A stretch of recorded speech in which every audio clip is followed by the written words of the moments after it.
Olá, estamos aqui em mais um Podbari e hoje a gente tem uma presença muito especial. A gente vai conversar com a psicóloga Bianca de Paula, especializada no tratamento da obesidade e da cirurgia bariátrica. A gente pretende explorar muito nesse episódio a importância da psicologia para o paciente em pré-operatório, em pós-operatório e esclarecer para vocês o quão é diferente enxergar como um apoio, não como um obstáculo, não como uma etapa a se cumprir, a psicologia.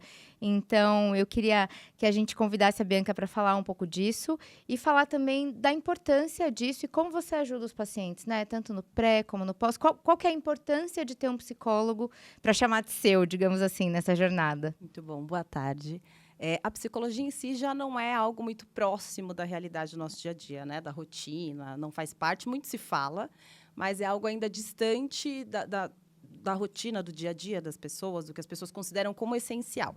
E na parte da bariátrica, da equipe multidisciplinar, já é algo obrigatório, né? Eu vejo a resistência de alguns pacientes que entram no consultório em fazê-la, porque já pensa na parte da terapia, tem as suas resistências próprias de não querer falar sobre alguns assuntos, enfim.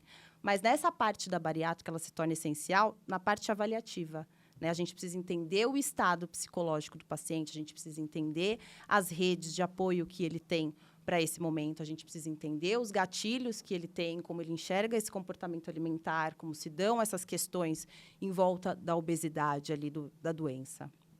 E é engraçado, Bi, que no consultório, o paciente, quando você fala, então você vai passar com a psicóloga ou com a nutricionista. Eu também acho que a nutrição existe uma certa resistência e consigo entender porque ele vem de uma jornada de muitos anos que ele acha que ele fez tanta dieta que ele sabe tudo. Mas com a psicóloga é real, a cara dele já fecha, assim, do paciente, né? Porque ele pensa em terapia. Mas depois, num segundo momento, quando ele chega no consultório, ele fala, nossa, eu conversei com a psicóloga.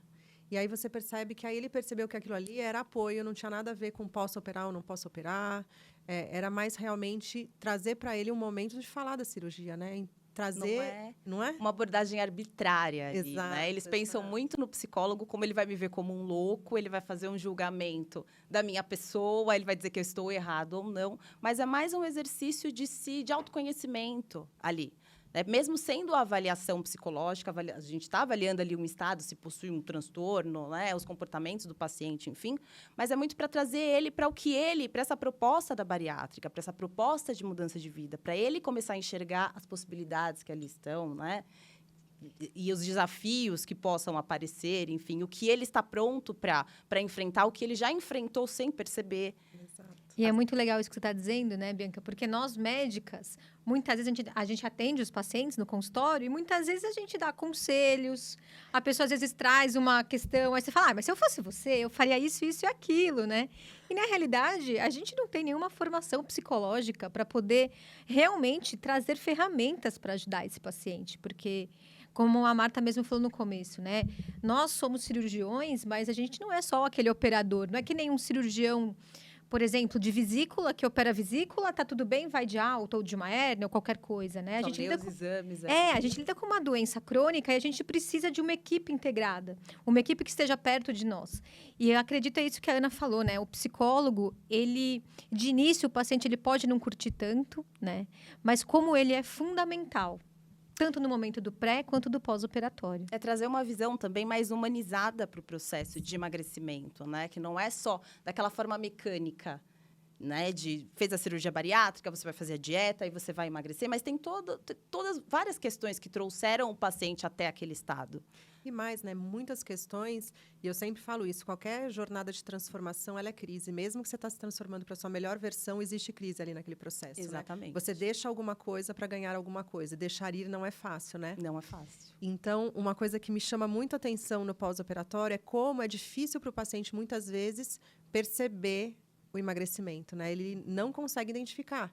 Ele vai na loja, ele consegue pedir a roupa 46 quando ele já está lá no 38, muitas vezes, né? Então, a imagem corporal dele não veio junto. E eu acho que sempre falo isso, volta para a terapia. Isso é imagem corporal, você precisa se identificar, né? Então, isso tudo faz parte de autoconhecimento, né? E é toda uma construção que é feita desde muito cedo, desde criança, na convivência familiar, no ambiente cultural que aquele paciente está inserido. Então, é difícil, tem muitos pacientes também que não se enxergam no sobrepeso, na obesidade. Aí depois que o tempo passa, depois da cirurgia, que ele fala, nossa, olha onde eu cheguei.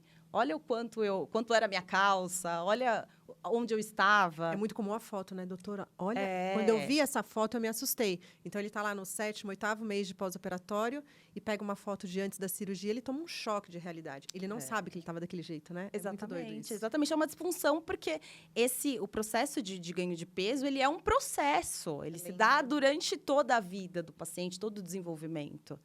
É uma corrida, não é uma corrida, é uma maratona, né? As pessoas acham que vai ser rápido, que vai ser fácil, e não é.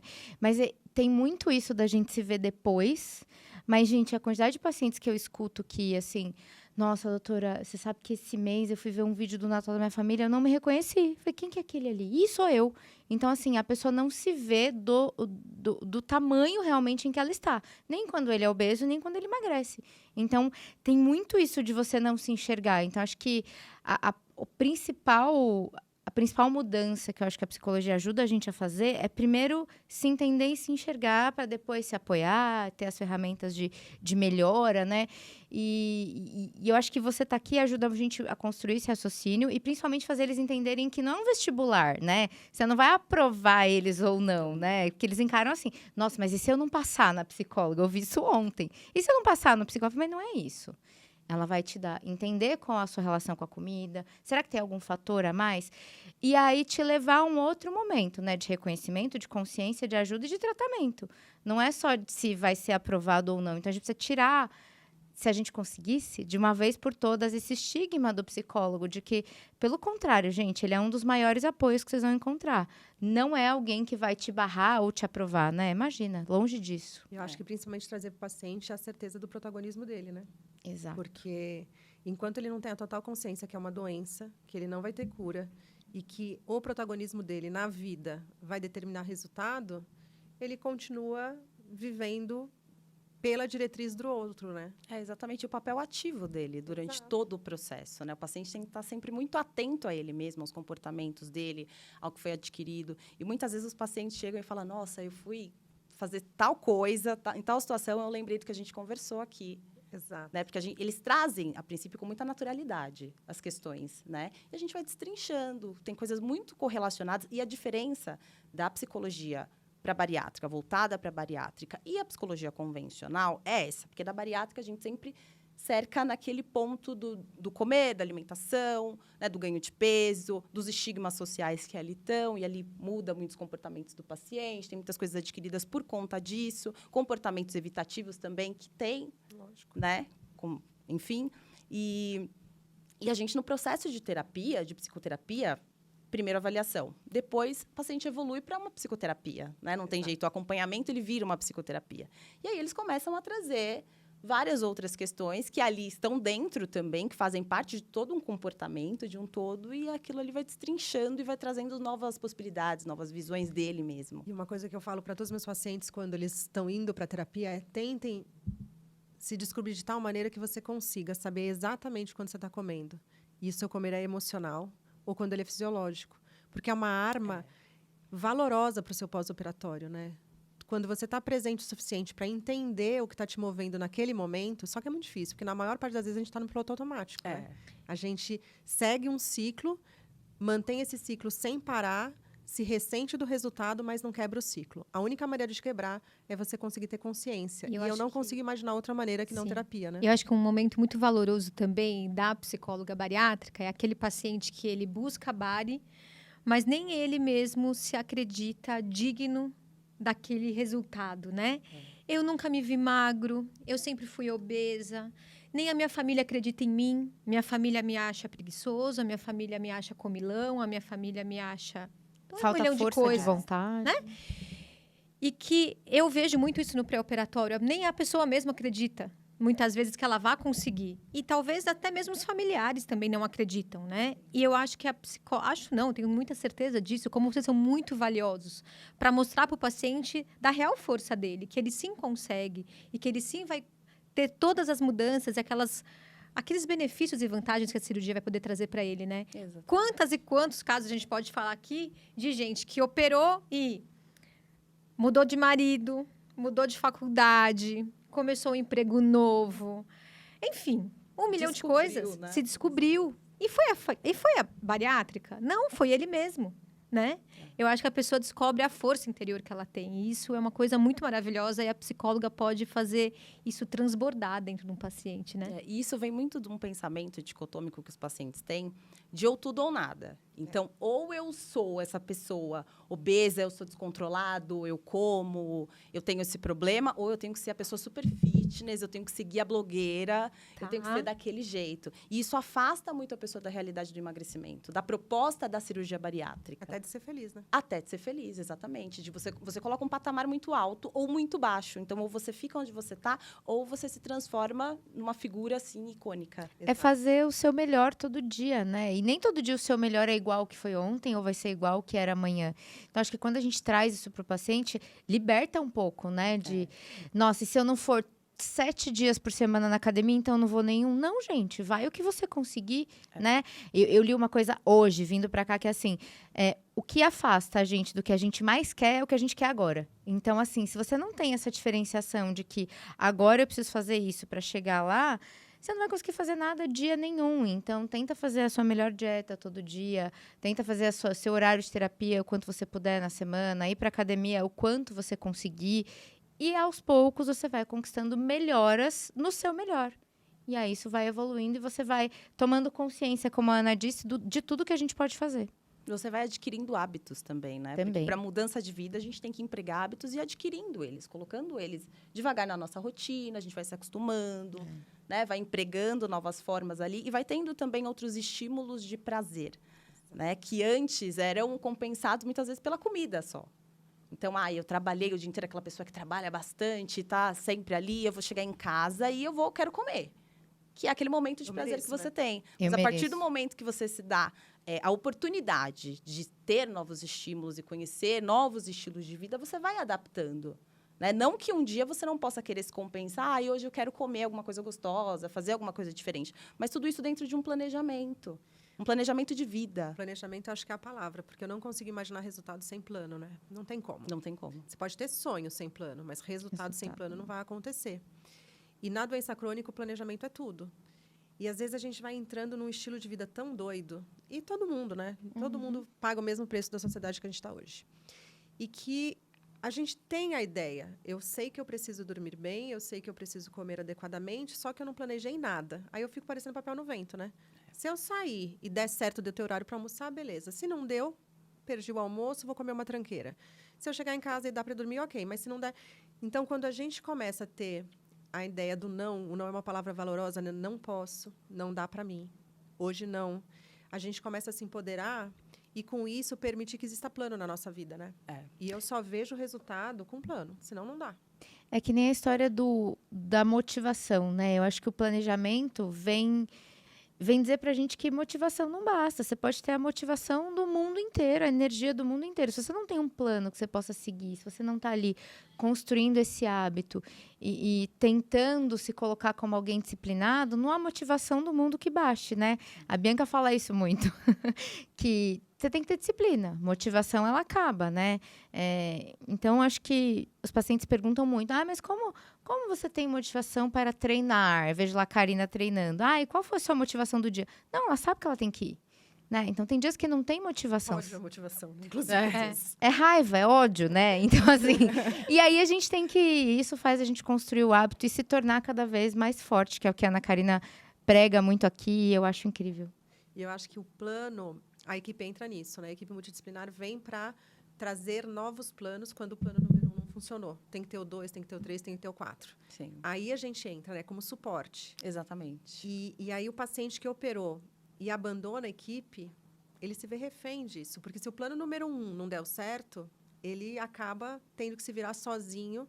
E muitas vezes não vai conseguir, porque ele tem um ciclo muito, muito longo do básico que ele já vinha fazendo. A tendência é ele recorrer porque ele fazia antes. A vida ficou corrida, estou mais estressado, eu volto para o abraço quentinho que eu conhecia, para a vida que eu conhecia. Porque já é um repertório adquirido, né? Ele já tem há muito tempo aquilo. Por isso que é importante ele ter esse segmento com a equipe multidisciplinar, para a equipe trazer ele para os hábitos atuais, que muitas vezes ele não está percebendo, mas ele está caindo novamente no que ele já fazia. Exato. E, Bianca, você que lida aí com os pacientes, essa questão psicológica, né? Quais são os principais desafios desse paciente que você enxerga daquela pessoa que está procurando fazer a cirurgia bariátrica? Quais são os principais desafios psicológicos que eles enfrentam? Eu acho que primeiro vem do externo, né? Dessa questão de a bariátrica ser uma ferramenta muito fácil, que as pessoas colocam muito isso, né? Tipo, a bariátrica, você está recorrendo à bariátrica porque você é safado, você quer emagrecer facilmente. Então, primeiro, eles ficam um pouco reticentes de procurar a cirurgia, eles ficam um pouco envergonhados por conta disso. E segundo, por eles próprios, né? Por acreditar a ser esse 880. Então, se eu estou fazendo a bariátrica, eu preciso mudar drasticamente, mas drasticamente de uma maneira assim que não vai ser permitido que eu tenha nenhum comportamento que eu tenha hoje. Eu não vou poder ter prazer na vida. Para eles, eu estar no processo de emagrecimento Muitos é vão pra sofrido. forca, né? Eu tenho pra forca. É sofrido. Eu estou fazendo isso porque eu tenho, enfim, né, questões de saúde, comorbidades relacionadas à obesidade, eu preciso, mas é muito sofrido, eu sei que acabou minha vida. Então, esses são os principais desafios que a gente vai observando em falas deles no consultório e vamos aí desmistificando, né, algumas coisas, porque não é bem assim. Como a crueldade Não é da nada doença assim. obesidade, né? É. O paciente tem uma doença e ele acha que ele é fracassado. Aí ele pensa que o melhor tratamento é sentença de morte, porque ele nunca mais vai ser feliz na vida, não vai comer mais nada.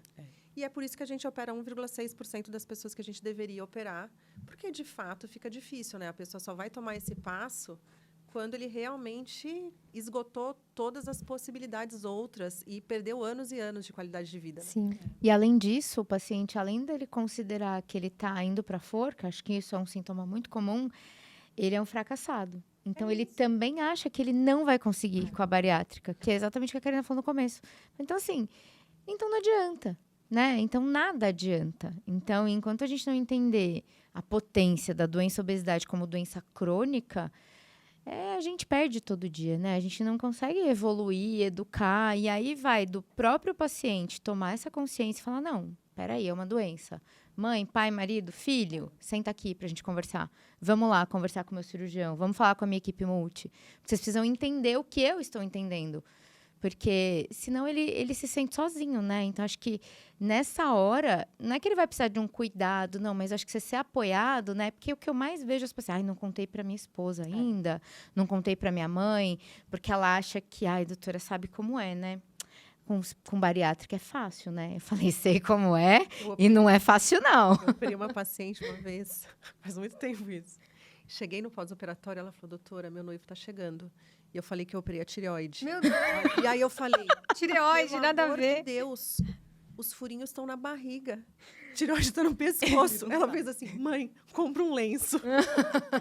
Eu fiz, pelo amor de Deus, mas é seu noivo. Não, doutora, o que ele vai pensar de mim? Exato. Quer dizer, tudo errado, né? Tudo Eu errado. operei um colega, e ele, o discurso dele para todos, e assim, médico, hérnia umbilical. Operei uma hérnia umbilical. E aí perdeu 30 quilos nos 3 meses pós-hérnia umbilical. Então, nisso que vocês assim, estão falando, eu queria ouvir a opinião da psicóloga. E eu vou usar o exemplo que aí é de todo mundo conhece, que é a Jojo Todinho. A Jojo não quis contar para ninguém que ela fez a bari, certo? Ela não contou, ela só contou depois de 1 mês de operada. Depois. Né? Ela operou, ela lá pela 3ª semana, ela, sei lá, 2ª, 3ª, não sei, ela falou que ela estava operada, mas ela não falou que ela ia operar. E eu queria saber a opinião da psicóloga em frente a esse paciente. Sim. Eu preciso realmente falar para todo mundo que eu vou operar? É uma boa escolha eu não falar para os outros? Porque, afinal, como vocês mesmos falaram, as pessoas julgam. Ela não quis contar para o noivo, provavelmente esperando um julgamento desse noivo. dúvida. Né? Então, eu queria ouvir da psicóloga o que você acha a respeito disso. vou só fazer. Eu não contei. Então, quando eu fui operar, só quem sabia era meu pai, mas a família inteira, ninguém sabia. Eles descobriram até na rede social depois. Eu acho assim, a Jojo é uma figura pública, né? Então, o contar para ela, às vezes, é muito maior do que para pessoas comuns. Se as pessoas comuns não querem contar para o vizinho, que dirá para o Brasil inteiro. O julgamento é muito maior. Então, eu acredito que, às vezes, é um pouco danoso, sim, contar. Né? Porque a opinião das pessoas pode te afetar emocionalmente. O paciente ele tomou a decisão, mas ele ainda tem um pé atrás sobre algumas questões da bariátrica, né? Fragilizado, e é uma cirurgia, né? Tem muitos estigmas, enfim. É importante ter a rede de apoio.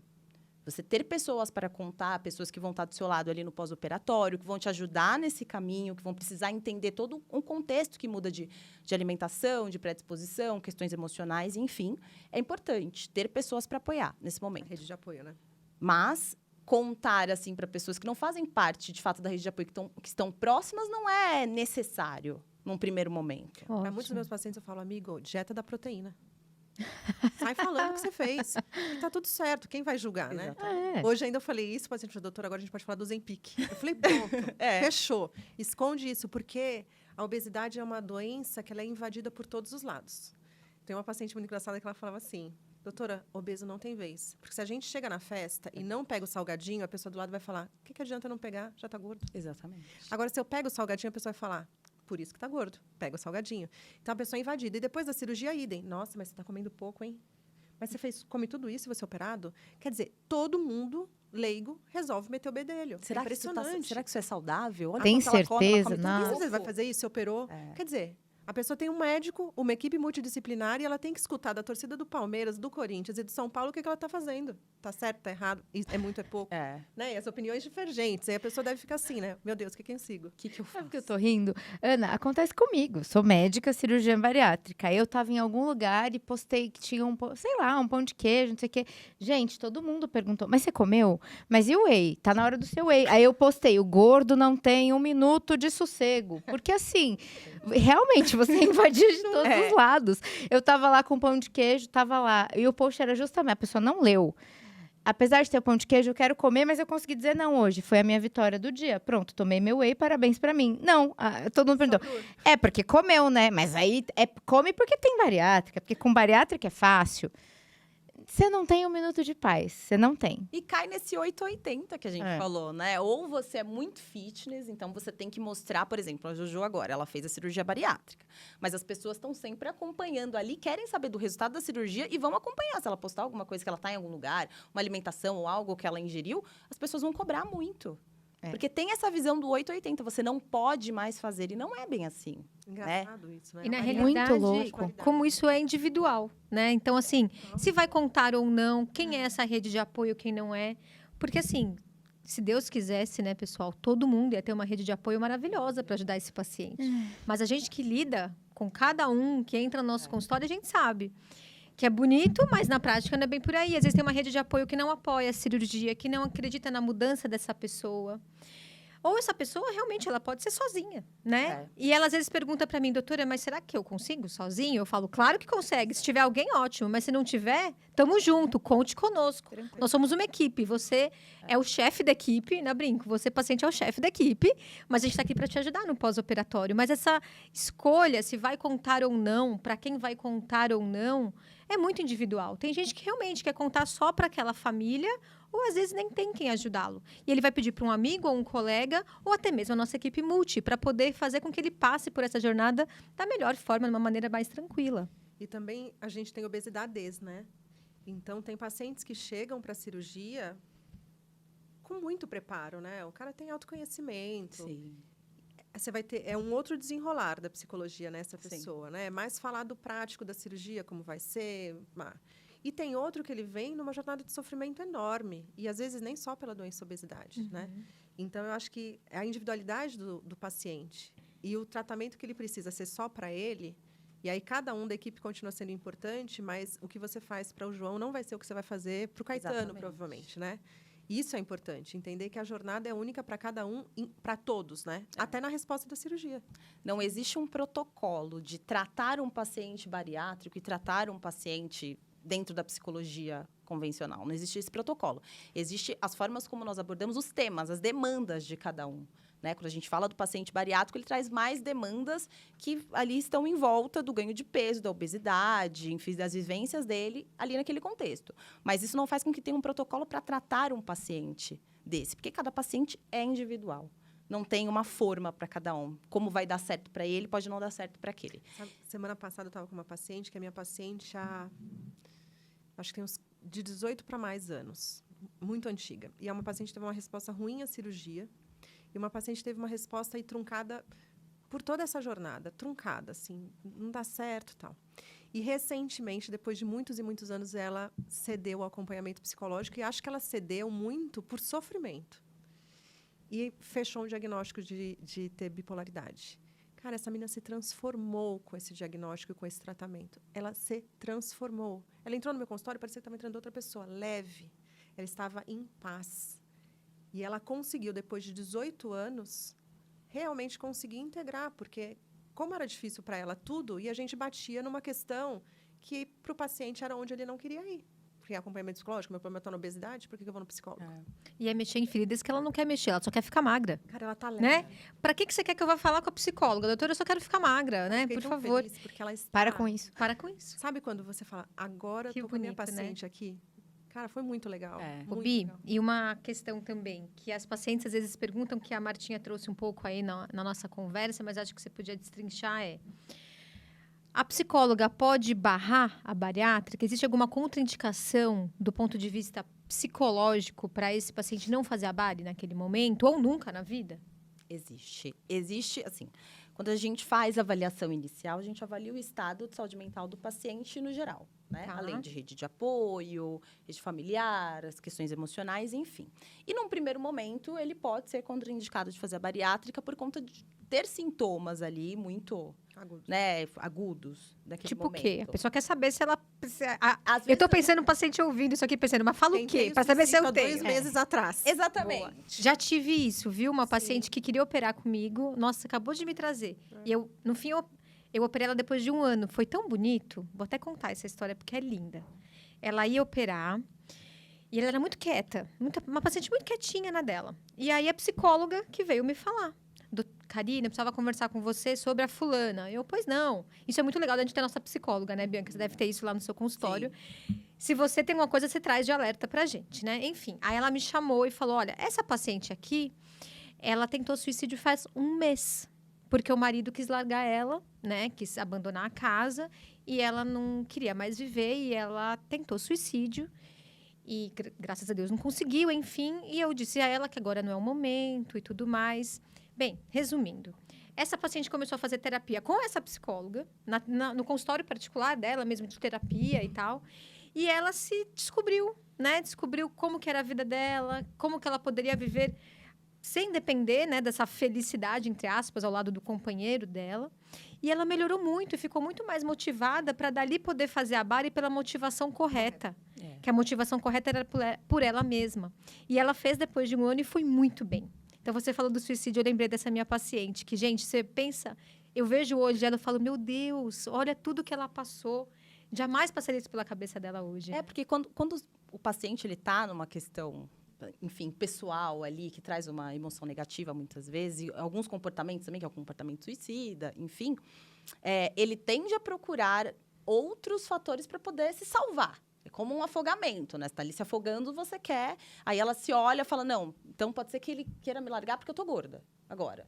Então, eu vou emagrecer, vou procurar cirurgia. Mas nem considera o que seja, de fato, a cirurgia bariátrica. O que a cirurgia bariátrica vai trazer na rotina dela, se vai melhorar alguma coisa de fato naquele casamento, ou se não é isso que fez a pessoa largar, entendeu? Então, tudo isso faz parte de uma pré-avaliação para a cirurgia.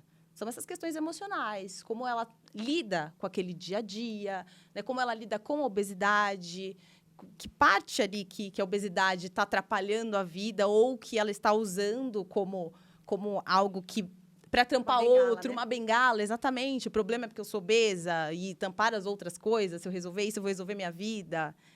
Entende? Então, é muito importante essa parte do pré-operatório para a gente entender e começar essa organização, esse planejamento do emagrecimento. Saber em que parte que vai ser interessante ela fazer essa cirurgia, né? O que dali ela vai ter os ganhos, que de fato ela considera, do que não faz parte da cirurgia, o que a cirurgia não vai trazer. Álcool e droga. Era a minha Álcool e pergunta. droga. Também tem essa questão, né? A gente tenta ali fazer uma avaliação nessa parte de álcool e drogas, se o paciente já tem uma vivência, já tem esses comportamentos, né? Se ele já faz uso, como ele faz uso, como isso é visto no ambiente familiar, os ambientes que ele costuma frequentar. É contraindicado se o paciente já tem uma frequência de uso de álcool e drogas, porque quando a gente tem um comportamento alimentar compensatório, não vamos falar de compulsão alimentar, porque compulsão alimentar já é algo mais, né? É um outro quadro. Mas vamos dizer comportamento compensatório na alimentação, que seria aquele, eu Abraço mereço quentinho. comer, e aquele abraço que a comida dá na gente, né? E muitas vezes o paciente não consegue comer, naquele momento do pós-operatório, e aí ele tende a extravasar em outros comportamentos que ele já tem na vida dele. Então, por isso é contraindicado muitas vezes, né? A gente precisa tratar esses outros comportamentos, as adicções, para depois pensar na possibilidade da cirurgia. Eu acho que não é uma contraindicação absoluta, mas o paciente que é considerado abusivo, né? Principalmente contato com álcool, que na nossa sociedade aí pra gente bate mais, acho que precisa entrar em abstinência, né? Ele tem que aceitar a abstinência por 6 meses. Porque a gente depois ele precisa não vai poder beber, entender. né, Ana? Então, assim, poxa, tá operado e agora não posso beber. Então, tem que tratar isso antes de operar, né? Não vai, como é que eu vou encarar isso depois com uma cirurgia feita? Eu acho que para o cirurgião não tem nada pior do que você... Eu particularmente trago para minha realidade, né? Eu não tenho sentimento pior do que achar que, de alguma maneira, a cirurgia potencializou algo que já existia e que a gente não teve capacidade como equipe de fazer o diagnóstico e barrar antes, né? No meu consultório, eu posso dizer que eu tenho alguns alcoólatras hoje. E que eu tenho certeza que a cirurgia permeou, de alguma maneira, não causar a doença, mas agravar a doença e dificultar o tratamento. Isso eu tenho clareza. Então, lá na clínica, eu friso muito isso. A gente tem um questionário específico, a gente chama família, porque, às vezes, eu nunca vi nenhum paciente falar, você bebe? Bebo, viu? Não. Bebo legal. Todo Bastante. mundo, a resposta é única, né? Social, doutora, bebo social. Só que tem pessoa que é social pra caramba, né? E aí dá erro, né? Então, acho que essa é uma outra questão que o psicólogo precisa estar bem atento a isso. E Bianca, como que, né, assim, o paciente vai entrar em abstinência, mas eu recebi essa pergunta até essa semana. Ah, mas eu vou virar alcoólatra? Eu falei, calma, peraí. O raciocínio não é bem esse. Uma cirurgia não é capaz de te deixar alcoólatra. Você tem que ter uma tendência, você tem que ser já uma pessoa com consumo pronunciado de álcool, né? Ah, mas é só no fim de semana. Tudo bem, mas quanto é no fim de semana? É todo final de semana? Não é social, gente, você beber todos os finais de semana até cair, que era o caso desse meu paciente. Então, assim, é complicado, porque esse é um paciente que ele tem uma tendência maior a compensar esse conforto que ele tinha na comida e ele vai acabar escolhendo ali, talvez, o álcool. Eu tive uma paciente que era por compras, então ela gostava de... Eu também, assim. Ela gostava de dar uma comprada. Bom, Então, calma aí, né? Vamos botar...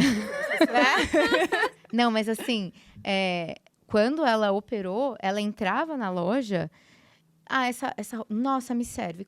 Que cores você tem? Eu quero todas. E ela estourou todos os cartões de crédito da família. Então, é importante eles entenderem que é um refúgio psicológico ali, né? De uma Exatamente. substituição. Não é que você vai virar alcoólatra. Tem gente que vira rato de academia. Poxa, que legal. Mas nem para todo mundo vai ser uma coisa que não é maléfica, né?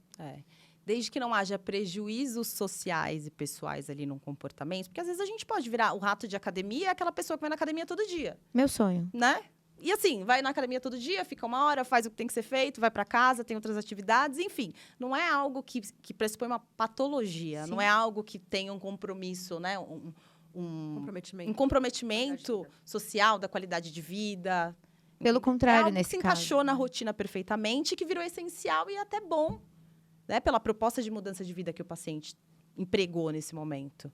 Então, é bacana. Tem algumas coisas que são bacanas, mas tem outras já que vem, como a gente fala, do Mas abuso se o de paciente álcool. tivesse a noção que, com o acompanhamento pós-operatório, ele conseguiria, numa jornada muito precoce, de qualquer tipo de abraço quentinho vindo de outro lugar, ser diagnosticado e tratado naquele minuto, quantos e quantos pacientes a gente teria aí com uma melhor evolução e que a gente não consegue quebrar essa resistência de manter acompanhamento pós-operatório? Eu acho impressionante isso. Sim. E fala um pouco sobre isso, Bi, sobre acompanhamento pós-operatório, porque a gente falou sobre o pré, né, dessa pessoa se entender qual que é a minha motivação para bariátrica, você mesma falou de entender esses gatilhos, se esse paciente tem algum desafio psicológico a ser trabalhado antes da bariátrica, mas tá bom, ele operou, tá magrinha, tá linda, né, passeando por aí. Por que eu tenho que voltar na psicóloga se eu estou tão bem? Porque geralmente aparecem outras demandas, né? E aí, porque nesse primeiro momento, o paciente está muito focado no emagrecimento e está depositando ali as fichas no emagrecimento. Quando eu emagrecer, esse é meu único problema. E aí, depois vem o emagrecimento, vem os desafios ali da mudança na rotina e tudo mais, e aí aparecem outras demandas, às vezes até que já estavam ali da vida pessoal do paciente. Né? E são demandas que pressupõem uma sobrecarga emocional, muitas vezes, que estava ali encoberta pela obesidade, pelas outras doenças. Então, não era muito... Não era o foco no momento do paciente, mas depois que do pós-operatório, de tudo, cai no colo do paciente. E aí vem essas demandas novamente que eles têm que lidar, né? E também pelas estratégias de enfrentamento que a gente faz na clínica antes, que a gente emprega na clínica antes, né? Depois no processo de avaliação psicológica, porque a gente tem que ter estratégias de enfrentamento, porque o paciente passa por questões emocionais nesse momento do transoperatório ali, no momento da cirurgia, um pouco antes, um pouco depois, que são desafiadores para eles, né? É uma mudança. Eu costumo falar para o paciente que você deita na maca de um jeito e acorda de outro, né? Não fisicamente, mas assim, muda muito do que você pode comer, vai mudar seu estado emocional, suas percepções até. Eu acredito que quanto mais alinhado a sua consciência, tá? Essa mudança que a gente faz ali anatômica, a chance da gente ter um controle maior e principalmente um evoluir mais tranquilo de tudo, né? Sim. Porque senão tudo vira uma questão. O que eu percebo é que o paciente fala assim: não, mas eu já. É o primeiro, quando eu emagrecer, pronto, a vida toda se resolve. E depois já emagreci e a minha vida não se resolveu. Então, é entender até que ponto a Bianca consegue ajudar a gente a entender, né? Como que eu equalizo essas duas coisas. Porque, gente, problema todo mundo vai ter. A obesidade é mais um. E o que eu brinco pro paciente com os pacientes brinco não, falo sério. A obesidade é cruel, ela não tá nem aí se nessa semana você não quer fazer terapia, se hoje você não quer fazer dieta, se amanhã você não quer. Ela continua presente. Então, se você deixar de lutar, ela vai ganhar. Então, como que a gente põe isso na cabeça do paciente, né, Bi? Exatamente. Se manter atento o tempo todo no processo. O paciente precisa estar ativo o tempo todo no processo da pós-bariátrica e nós, como psicólogos, ajudamos nesse processo. Que nem sempre é fácil. Eu entendo também os desafios da terapia, porque tem coisas que a gente não fala nem na frente do espelho.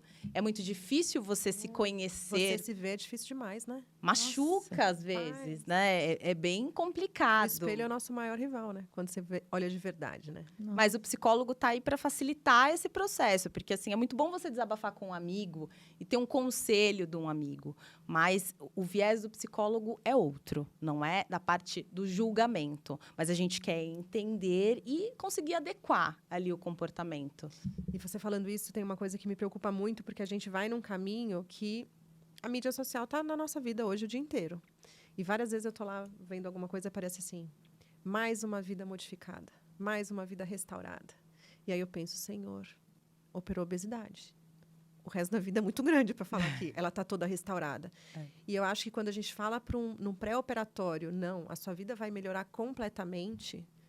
Dependendo para quem você está falando, compra essa ideia, né? Então, Com certeza. qual é o pacote? O pacote: eu fiquei magro, linda ou lindo. Se eu sou solteiro e quero casar, eu vou casar. Eu vou subir de vida no emprego. A pessoa, ela colocou tudo nisso. O que vai acontecer? Ela vai emagrecer e vai ter controle das comorbidades. E o resto é a vida. Ele ou ela e mais 10 mil lutando para ter um companheiro, lutando por um emprego, a vida continua. É só a vida acontecendo, né? Não tem a nada pessoa se de frustra, né? Então, acho que esse alinhamento da realidade com a expectativa é fundamental para dar certo qualquer coisa, né? E é difícil, porque às vezes a gente tem uma tendência a depositar ali as nossas expectativas total no outro, no externo, que acaba sendo um pouco mais fácil. E eu vejo muitas pacientes no pós-operatório que muitas vezes deixaram de vir na equipe multidisciplinar e nos procuram no consultório por uma recidiva de peso, que voltaram a ganhar peso, porque é isso que a Ana falou, é a vida acontecendo, né? Ela teve aquele boom de mudar o estilo de vida dela, de fazer dieta, atividade física, mas a vida começou a acontecer novamente, teve desafios no trabalho, isso e aquilo, enfim. Passados alguns anos, volta com a recidiva de peso. E volta frustrada, chateada, dizendo: poxa vida, mas eu fiz a bari para não ter isso. E para mim, Karina, o principal profissional para ajudar essa pessoa é o psicólogo. Para entender, que essa pessoa tem que entender que para o psicólogo também trazer isso à tona para ela. Você tem uma doença crônica, que você tem que tratar ela por toda a vida. E tá tudo bem. Se você teve essa recidiva de peso, vamos lá, eu seguro na sua mão e a gente vai tratar isso de qualquer outra forma. Seja por terapia, mudança de estilo de vida de novo, vamos falar com a Nutri, vamos fazer isso, vamos entrar com medicação ou não, enfim.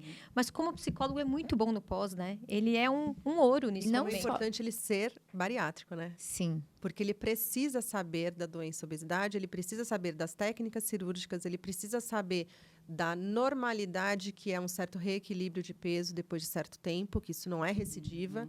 Então, tem que ser alguém que lida com bariátrica. Óbvio que, muitas vezes, ele vai ter lá outro terapeuta acompanhando a ele Sim. para autoconhecimento, para outras jornadas. Mas no que a gente tangencia obesidade, precisa falar com alguém que realmente faça isso. E geralmente, eu tenho muitos pacientes que vieram para avaliação psicológica e fazem um acompanhamento de segmento com os próprios psicólogos que já fazia terapia. E aí, se dá alguma questão, se tem alguma questão ali, eu deixo aberto para o psicólogo entrar em contato, se ele quiser, ou o paciente voltar em uma consulta ou outra, enfim.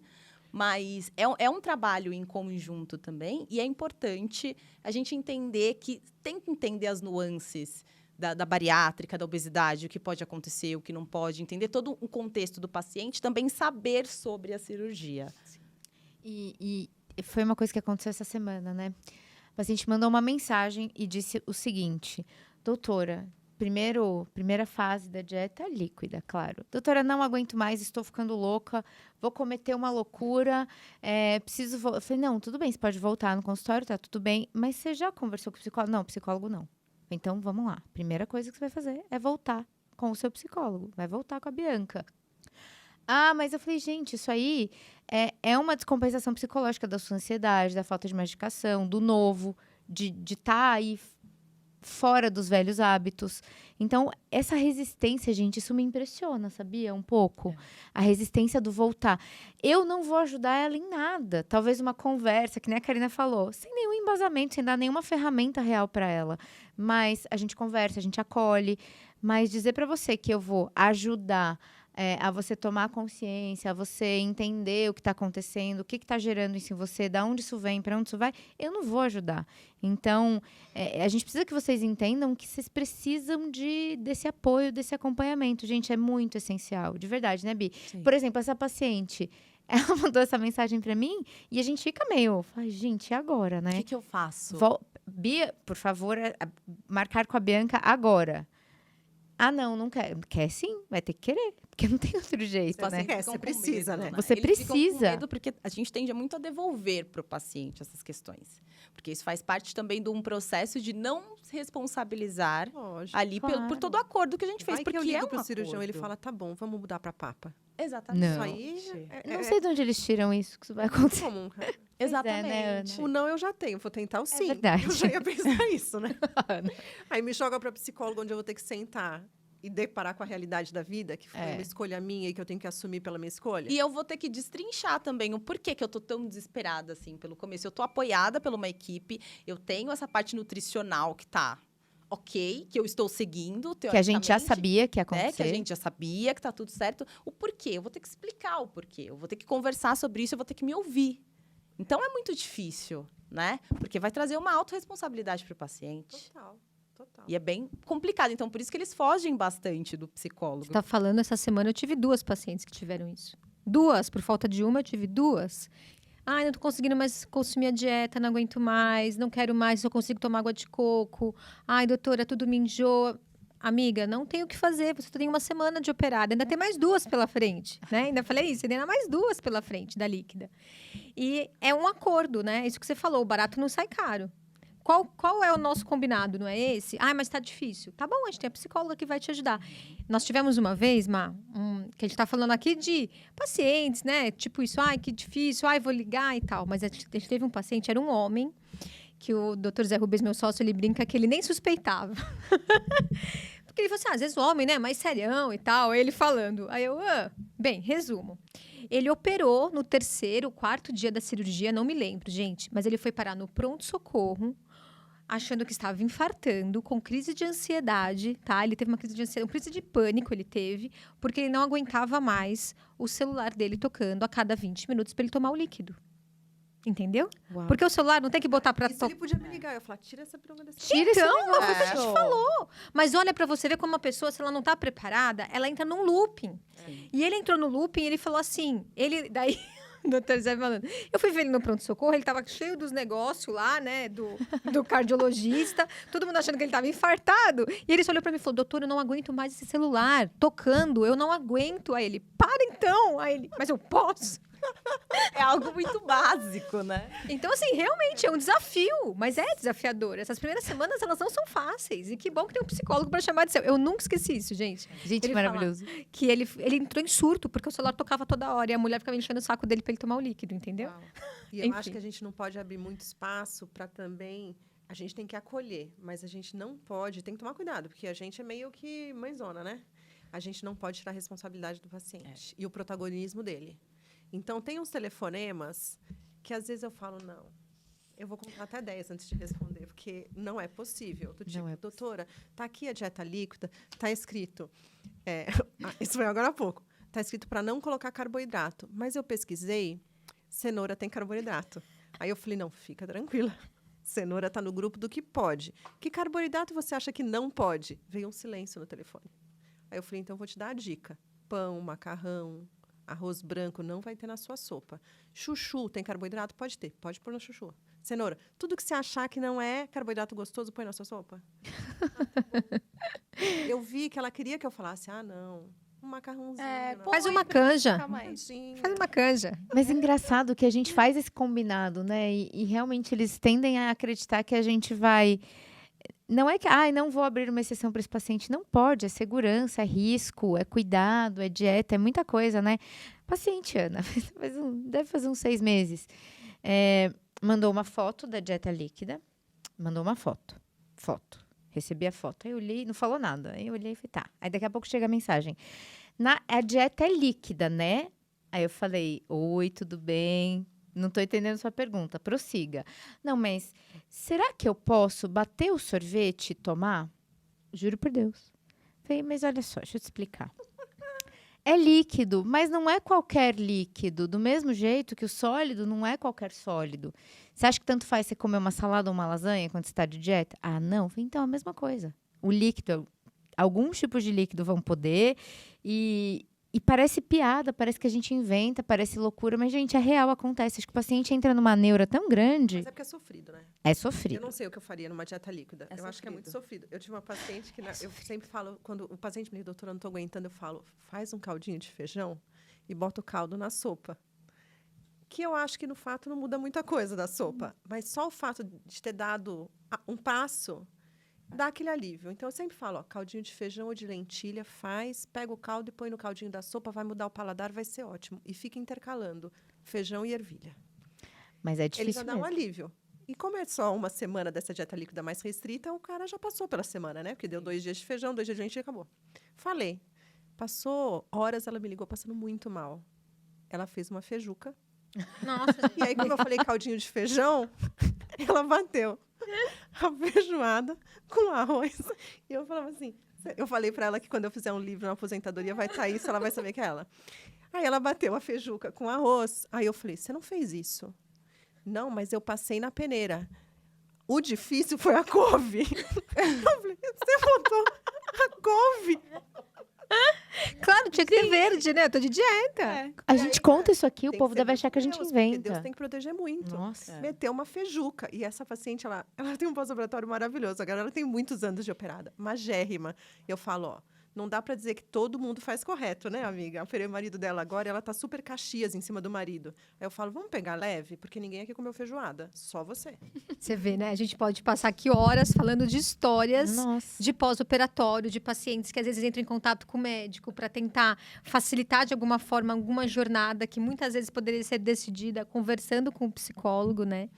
E, como eu falei, a gente está aqui há muito tempo falando e já deu até, extrapolou o nosso tempo. Então, eu queria perguntar para você, Bianca, para a gente encerrar, que mensagem que você gostaria de deixar para os pacientes que eventualmente estão pensando em fazer a cirurgia e até também para aqueles que já o fizeram e não têm mais o acompanhamento da sua psicóloga bariátrica. Quais são a sua mensagem da parte psicológica para eles? Olha, para aqueles pacientes que estão pensando em fazer a cirurgia bariátrica, acho que procure a equipe como um todo, porque você precisa de informação de todos os lados, de todas as informações, saber enfim, de todos os detalhes da cirurgia, tirar todas as dúvidas. Você precisa de uma avaliação do seu estado emocional em geral, de sintomas, né? Sair dessa questão de eu sou ansioso, eu sou depressivo. Esse autodiagnóstico também nem sempre é bom e nem sempre é certeiro. Então, primeiro, procure a equipe. Procure o psicólogo da sua confiança, que seja um psicólogo bariátrico. Se você já tem uma pessoa que te atende há um tempo, se ela faz essa parte da cirurgia bariátrica também é bacana. Se não fizer, procura alguém, né, um especialista, alguém especializado. E para quem já fez, volte. Só volta, né? Só volta. Só volta. Não vamos firmar nenhum compromisso. Olha, volte uma vez na semana, 2 vezes na semana. Mas, assim, precisa eventualmente aparecer no consultório. A gente precisa saber como é que tá, né? Tudo, o estado geral. A gente precisa acompanhar aí a evolução. Precisa saber dos enfrentamentos diários que tem, se não tem, como vai ser, enfim. Para prevenir aí outras coisas que podem surgir. Mesmo porque, eu sei que acabou o tempo, Karina, mas só pra pontuar. Nós recebemos muitas dessas ligações. Eu não posso isso, eu não aguento mais, eu tô tendo uma crise de ansiedade. Mas quantos de vocês operados, pensem, né? Agora vamos conversar com quem é operado aqui. Procuraram seu psicólogo numa situação dessa? Gente, é a grande minoria, assim, esmagadora, não tenho nenhuma dúvida disso. Então, talvez seja quem mais vai te ajudar. E ele não está sendo procurado. Então, acho que falta muito isso, né? Então, procurar seu psicólogo e manter um contato. É o que nem a Bianca falou. Não vamos firmar compromisso, não vamos fazer promessas, mas volta, porque é essencial, né? Não tem jeito, gente. Tem que voltar. Eu vou roubar 1 minuto da Cá, porque acho que a gente falou bastante e a gente tem a tendência a contar os nossos casos que marcam a gente, que são casos normalmente, e pode parecer que a dieta líquida é ruim para todo mundo. Mas, certamente, a gente tem muito mais pacientes que falam, pô, foi muito mais fácil do que vocês falaram, do que esses que nós comentamos aqui, que é que a gente quer motivar a manter o acompanhamento. Sim. Mas a regra da pós-bariátrica, a grande maioria fez um bom acompanhamento pré, se preparou e tirou de letra aquelas 2 semanas de dieta líquida sem grande dificuldade, né? Só para ficar a mensagem, Karina. A grande maioria. Inclusive, o que eu mais escuto é bem menos pior que eu achava, hein, doutora? Não é? A maioria, de verdade. Muito bem, pessoal. Bem, parabéns para todas. Parabéns, Bianca. Obrigada. Adoramos, viu, que você esteve aqui com a gente. Obrigada. Espero sua visita muito, muito mais vezes aqui, tá bom? Até o próximo episódio do Pod Bari. Vem com a gente.